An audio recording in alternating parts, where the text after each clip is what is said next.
வணக்கம். ஆகாஷ்வாணி புதுச்சேரி செய்தி அறிக்கை வாசிப்பவர் நாராயணசாமி.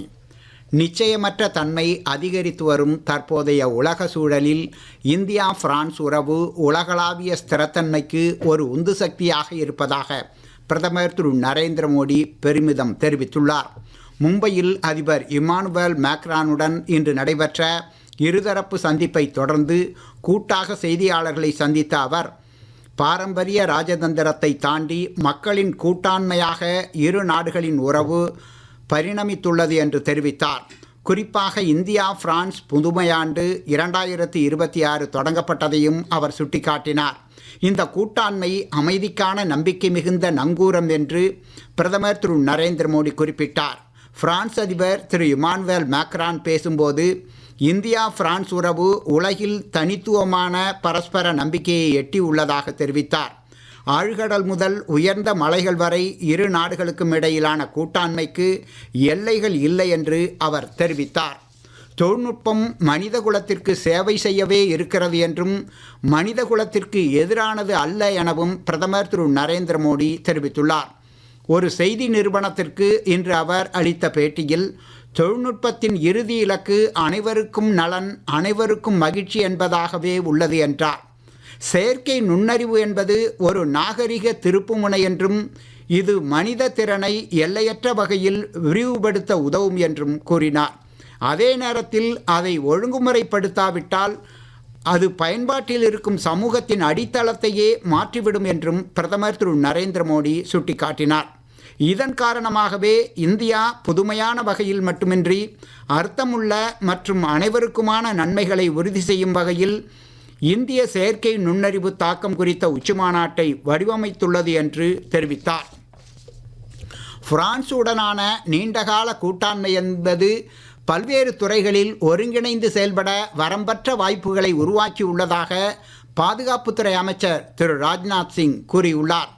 கர்நாடகாவின் வேகமகளில் டாடா எலக்ட்ரானிக்ஸ் மற்றும் பிரான்ஸ் ஏர்பஸ் H125 நடுத்தர வகை ஹெலிகாப்டர் ஒருங்கிணைப்பு மையத்தை திறந்து வைத்து பேசிய அவர், இந்த தொழிற்சாலை 1000 கோடி ரூபாய் முதலீட்டில் அமைக்கப்படுவதாகவும் இதனால் ஏராளமான வேலைவாய்ப்புகள் உருவாகும் என்றும் கூறினார்.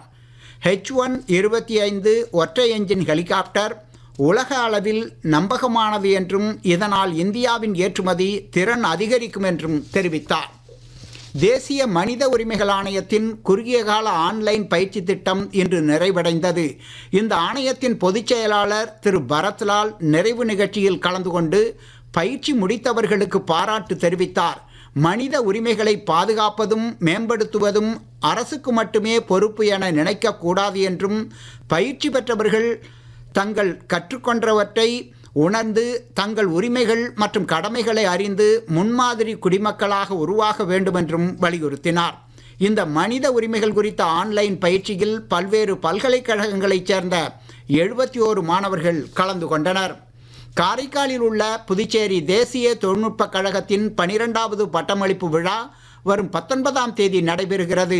இதில் துணைநிலை ஆளுநர் திரு கைலாஷ்நாதன் தலைமை விருந்தினராக கலந்து கொண்டு முனைவர் பட்ட ஆய்வாளர்களுக்கும் தரவரிசையில் முதல் இடம் பிடித்த மாணவர்களுக்கும் பதக்கங்களை வழங்க உள்ளார்.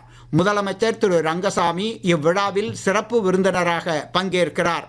பிடெக், எம்டெக் மற்றும் முனைவர் பட்டம் உட்பட 297 மாணவர்கள் பட்டம் பெற உள்ளனர்.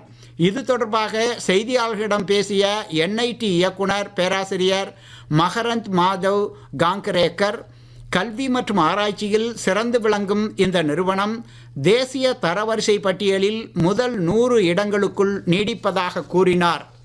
புதுச்சேரி அரசின் கலை பண்பாட்டுத்துறை சார்பில் நாடக தந்தை தவத்திரு சங்கரதாஸ் சுவாமிகள் நாடக விழா இன்று தொடங்கியது.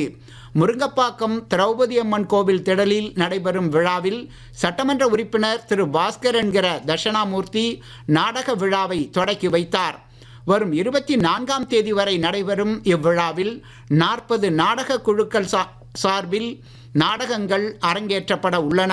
இத்துடன் இந்த செய்தி அறிக்கை நிறைவு பெறுகிறது. வணக்கம்.